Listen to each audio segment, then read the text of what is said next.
जब यमराज को यह पता चला कि कोई भी यमदूत अयोध्या में प्रवेश ही नहीं कर पा रहा, तब उनका क्रोध 7वें आसमान पर पहुंच गया और उसी क्षण यमराज स्वयं अपने भैंसे पर सवार होकर अयोध्या की ओर चल पड़े। और जैसे ही वह अयोध्या के मुख्य द्वार पर पहुंचे, उसी क्षण हनुमान जी उनके मार्ग में खड़े हो गए। काफी समझाने बुझाने के बाद भी जब हनुमान जी ने यमराज को अयोध्या के भीतर जाने नहीं दिया, तब यमराज का क्रोध भड़क उठा और फिर यमराज ने अपने भयानक यमदंड को उठाया और गर्जना करते हुए हनुमान जी पर प्रचंड आक्रमण कर दिया। पर शायद वे यह भूल बैठे थे कि वे केवल काल हैं और उनके सामने खड़े हनुमान महाकाल के भी अधिपति हैं। दरअसल त्रेता युग अपने अंत की ओर बढ़ रहा था और श्री राम की दिव्य लीला भी अब समाप्त होने वाली थी। लेकिन उसी समय पूरे यमलोक में अचानक शोक और भय की लहर दौड़ गई, क्योंकि कुछ ही क्षण पहले यमराज स्वयं जलती हुई पृथ्वी से घायल अवस्था में यमलोक लौटे थे। यमलोक का हर द्वार स्तब्ध था, हर यमदूत मौन खड़ा था। कोई भी यह समझ नहीं पा रहा था कि यह सब कैसे हुआ। जिस यमराज के नाम से समय स्वयं कांपता है, उन्हें घायल करने का साहस आखिर किसने किया? वह कौन सा पृथ्वीवासी था जो मृत्यु के देवता से भी अधिक शक्तिशाली निकला? असल में यह सब कुछ ही दिन पहले घटित हुआ था।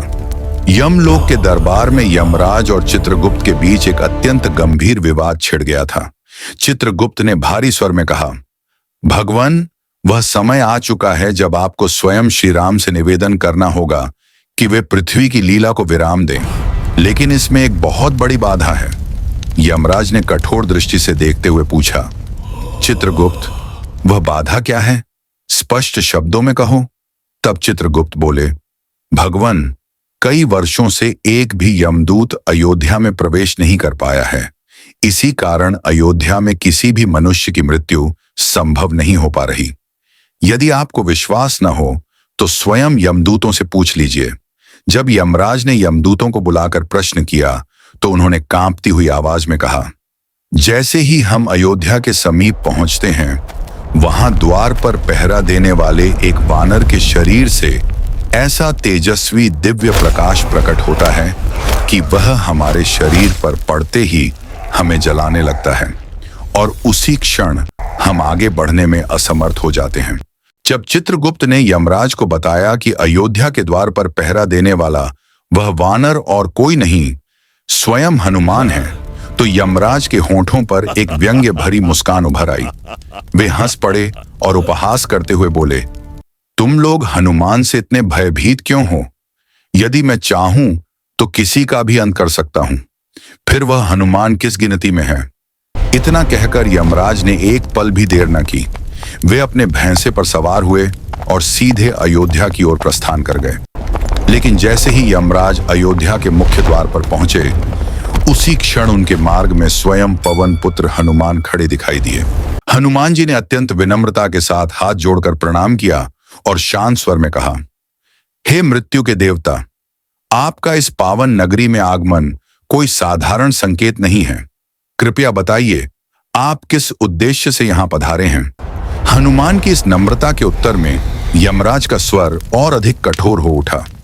अहंकार से भरे शब्दों में उन्होंने कहा, हनुमान, मेरे मार्ग से हट जाओ। मैं प्रभु श्री राम से मिलने आया हूं। उनकी निर्धारित लीला अवधि अब समाप्त हो चुकी है। यह सुनते ही हनुमान जी का स्वर बदल गया। अब उसमें विनम्रता नहीं, अडिग संकल्प और धर्म की दृढ़ता थी। हनुमान जी दृढ़ स्वर में बोले, हे यमदेव, मेरे प्रभु की अनुमति के बिना कोई भी इस पावन नगर में प्रवेश नहीं कर सकता, और जब तक यह शरीर जीवित है, कोई भी शक्ति मेरे प्रभु को यहां से ले नहीं जा सकती। आप वापस लौट जाइए। हनुमान के इन शब्दों ने यमराज के अहंकार को चुनौती दे दी। यमराज ने इसे अपना घोर अपमान समझा। उनकी आंखों में क्रोध की ज्वाला भड़क उठी। वे गरजते हुए बोले, हे मूर्ख वानर, तुम समय को रोकने का साहस कर रहे हो? मेरे मार्ग से हट जाओ, अन्यथा युद्ध के लिए तैयार हो जाओ। यमराज की यह कठोर वाणी और युद्ध का यह खुला आह्वान सुनते ही हनुमान जी का तेज भी प्रचंड हो उठा और उसी क्षण आरंभ हुआ वह भयानक महासंग्राम जिसका देवता, दानव और दिशाएं सभी प्रतीक्षा कर रहे थे। क्रोधित यमराज ने अपने विशाल गदा को उठाया और प्रलय समान वेग से आक्रमण कर दिया। उत्तर में प्रभु हनुमान ने भी अपनी गदा को घुमाकर संभाल लिया, और जब दोनों दिव्य गदाएं एक दूसरे से टकराईं, तो ऐसा भयानक नाद गूंजा मानो समूचा ब्रह्मांड क्षण भर के लिए फट पड़ा हो। लेकिन इस भयानक टक्कर में यमराज की विशाल गदा चूर चूर होकर बिखर गई। क्षण भर के लिए यमराज भी स्तब्ध रह गए। अगले ही पल उन्होंने स्थिति को भांपते हुए अपनी तलवार को पूरी शक्ति से हनुमान जी की ओर फेंक दिया। उद्देश्य था एक ही, हनुमान का अंत। पर जो हुआ उसकी उन्होंने कल्पना भी नहीं की थी। हनुमान जी ने उस उड़ती हुई तलवार को हवा में ही थाम लिया और फिर अपने हाथों में ऐसा दिव्य बल संचारित किया कि देखते ही देखते वह तलवार टुकड़े टुकड़े होकर बिखर गई। अब यमराज को अपनी पराजय समीप दिखाई देने लगी। क्रोध, भय और अहंकार तीनों एक साथ उमड़ पड़े, और तब यमराज ने अपना सबसे शक्तिशाली अस्त्र निकाला, यमदंड। वे गर्जना करते हुए उसे पूरी शक्ति से हनुमान जी पर चला बैठे। यमदंड को अपनी ओर आता देख हनुमान जी का शांत और दिव्य मुख अचानक अग्निकुंड की भांति दहक उठा। उन्होंने अपने स्वरूप को क्षण भर में इतना विस्तृत कर लिया कि यमराज उनके सामने चींटी समान प्रतीत होने लगे। और जैसे ही वह भयंकर यमदंड उनके समीप पहुंचा, हनुमान जी ने अपना विशाल मुख खोला और उसी प्रकार उस यमदंड को निगल लिया, जैसे कभी भगवान शंकर के त्रिशूल को निगल लिया था। यह दृश्य देखकर यमराज की बुद्धि मानो क्षण भर के लिए भ्रमित हो गई, और तभी क्रुद्ध हनुमान जी ने अपनी गदा से ऐसा प्रचंड प्रहार किया कि यमराज वेदना से कराह उठे। जीवन बचाने के लिए वे युद्ध भूमि से पीछे हटने को विवश हो गए। यमलोक पहुंचने के बाद भी यमराज के शरीर में कंपी बनी रही, क्योंकि आज मृत्यु स्वयं पराजित हो चुकी थी। और अब यमराज के मन में एक ही ज्वाला धधक रही थी, हनुमान को पराजित करने की ज्वाला। इसी उद्देश्य से उन्होंने अपनी शक्ति को और प्रबल करना आरंभ कर दिया। उधर एक दिन हनुमान जी प्रभु श्री राम के चरण दबा रहे थे। श्री राम सिंहासन पर विराजमान थे, गहन विचार में लीन, और अपने हाथ की अंगूठी को एकटक निहार रहे थे। अचानक वह अंगूठी हाथ से फिसल गई और भूमि में बने एक सूक्ष्म छिद्र में समाती चली गई। श्री राम ने तुरंत कहा, हनुमान, मेरी अंगूठी गिर गई है, उसे शीघ्र ले आओ, कहीं खो न जाए। आदेश मिलते ही हनुमान जी ने अत्यंत सूक्ष्म रूप धारण किया और प्रचंड वेग से उस अंगूठी के पीछे बढ़ चले। पर यह कैसी लीला थी! हनुमान जी पूरी शक्ति से दौड़ रहे थे, फिर भी वह अंगूठी उनसे दूर होती जा रही थी।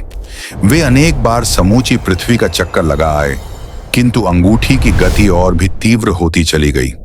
हनुमान जी समझ नहीं पा रहे थे कि यह कैसी दिव्य परीक्षा है। उधर हनुमान जी अंगूठी के पीछे दौड़ रहे थे, और इधर यमराज दूसरी बार अयोध्या की ओर प्रस्थान कर चुके थे। तभी हनुमान जी ने देखा, वह अंगूठी सुमेरु पर्वत की एक गूढ़ गुफा में जा गिरी, और वे क्षण भर की देरी किए बिना वहीं पहुंच गए। लेकिन गुफा के द्वार पर बैठे एक वानर ने उन्हें रोकते हुए पूछा, कौन हो तुम? हनुमान जी ने शांत स्वर में उत्तर दिया, मैं हनुमान हूं। यह सुनते ही वह वानर हंस पड़ा और बोला, इतना दुर्बल वानर हनुमान कैसे हो सकता है? असली हनुमान तो भीतर हैं। यह सुनकर हनुमान जी स्वयं विस्मित रह गए। उन्होंने भीतर जाने की अनुमति मांगी। अनुमति मिलते ही वे गुफा में प्रविष्ट हुए। अंदर कदम रखते ही उन्हें ऐसा दिव्य वातावरण अनुभव हुआ मानो प्रभु श्री राम के सान्निध्य से भी अधिक पावन। तभी वहां एक अत्यंत विशाल और तेजस्वी हनुमान जी प्रकट हुए और बोले, आइए पवन पुत्र हनुमान, आपका स्वागत है। हनुमान जी ने आश्चर्य से पूछा, हम दोनों हनुमान कैसे हो सकते हैं? तब उस विशाल हनुमान ने कहा, मैं पिछले कल्प का हनुमान हूं और आप इस कल्प के। बताइए किस उद्देश्य से आए हैं? हनुमान जी बोले, मैं प्रभु की अंगूठी लेने आया हूं, वह इसी गुफा में गिरी है। यह कहकर विशाल हनुमान जी ने अंगूठियों के एक विशाल ढेर की ओर संकेत किया और बोले, यहां जितनी अंगूठियां हैं उनमें से जो तुम्हारी है तुम स्वयं पहचान लोगे। असंख्य अंगूठियां देखकर हनुमान जी स्तब्ध रह गए। तब विशाल हनुमान ने कहा, जब जब पृथ्वी पर श्री रामावतार की लीला पूर्ण होती है, प्रभु राम अपने हनुमान को इसी प्रकार अंगूठी लेने भेजते हैं। एक अंगूठी इस लोक में आती है और दो हो जाती हैं। एक हनुमान साथ ले जाते हैं, दूसरी यहीं रह जाती है, और यही तुम्हारी अंगूठी है। इधर हनुमान जी इस अद्भुत लीला में उलझे हुए थे और उधर यमराज अपनी पूर्ण शक्ति के साथ अयोध्या के द्वार पर पहुंचकर हनुमान को पुकार रहे थे। उसी क्षण आकाश से वाणी गूंजी, हे धर्मराज, प्रभु श्री राम आपकी प्रतीक्षा कर रहे हैं। हनुमान के लौटने से पहले आप उनके महल में पहुंच जाएं। ये सुनते ही यमराज ने अपना वेश बदला और तुरंत श्री राम के महल में प्रवेश किया। श्री राम ने उन्हें सम्मान पूर्वक बैठने को कहा। तब यमराज बोले, प्रभु, हमारा संवाद अत्यंत गोपनीय है, कोई इसे न सुन पाए, इसका प्रबंध करें, और यदि कोई सुन ले तो उसे मृत्यु दंड मिले। श्री राम ने यह दायित्व लक्ष्मण जी को सौंपते हुए कहा, जब तक मैं स्वयं न बुलाऊं कोई भी भीतर न आए, अन्यथा उसे मृत्यु दंड मिलेगा। लक्ष्मण जी द्वार पर पहरा देने लगे। अंदर श्री राम और यमराज लीला के समापन और प्रस्थान की चर्चा कर रहे थे। उसी समय द्वार पर ऋषि दुर्वासा आ पहुंचे और लक्ष्मण जी से बोले, मुझे तुरंत राम से मिलना है। जब लक्ष्मण जी ने उन्हें रोका तो दुर्वासा क्रोधित हो उठे और पूरी अयोध्या को श्राप देने की धमकी देने लगे। लक्ष्मण जी गंभीर धर्म संकट में पड़ गए और अंततः बाध्य होकर वे भीतर प्रवेश कर गए। यह देखते ही यमराज तुरंत अदृश्य हो गए। इस घटना के परिणाम स्वरूप जब श्री राम ने लक्ष्मण का त्याग किया तो लक्ष्मण जी ने सरयू नदी में जल समर्पित कर देह त्याग दी। इधर जब हनुमान जी अंगूठी लेकर लौटे तब श्री राम अपने सभी अनुयायियों के साथ सरयू तट पर धाम गमन के लिए तैयार खड़े थे। संपूर्ण घटना जानकर हनुमान जी क्षण भर के लिए यमराज पर क्रोधित हुए, पर शीघ्र ही यह समझकर शांत हो गए कि यह सब प्रभु की दिव्य लीला थी। अंत में श्री राम ने हनुमान जी से कहा, तुम पृथ्वी पर ही रहो, और इसी प्रकार हनुमान जी अमर बने रहे।